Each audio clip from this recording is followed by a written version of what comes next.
एक हिंदू का सवाल, ये करम इंडिया से कोई हिंदू है, इन्होंने सवाल पूछा है। मैं एक ये पता नहीं क्या लिखा हुआ है, एक एजेंसी में काम करता हूँ या कंपनी में काम करता हूँ। मैं हिंदू हूँ, मेरी सैलरी बैंक अकाउंट में आती है और इसमें हर 3 या 6 महीने पर कुछ ना कुछ सूद लग जाता है।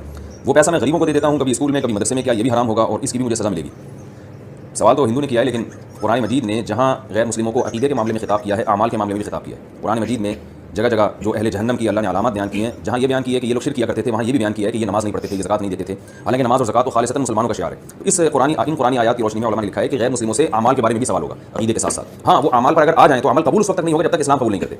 तो कोई भी गैर मुस्लिम अगर जिसका अकीदा शिर्किया है वो इस्लाम कबूल नहीं करते, तो जहाँ उनको इस शिर्क का गुनाह मिलेगा वहाँ बदअमालियों का गुनाह भी मिलेगा। लिहाजा अगर कोई गैर मुस्लिम ऐसा है जो सूद भी खाता हो और शिर्क भी करता हो, और एक गैर मुस्लिम ऐसे हैं जो यानी शिर्क करता है मगर वो सूद नहीं खाता, तो दोनों के दर्जात में क़यामत के दिन फ़र्क होगा।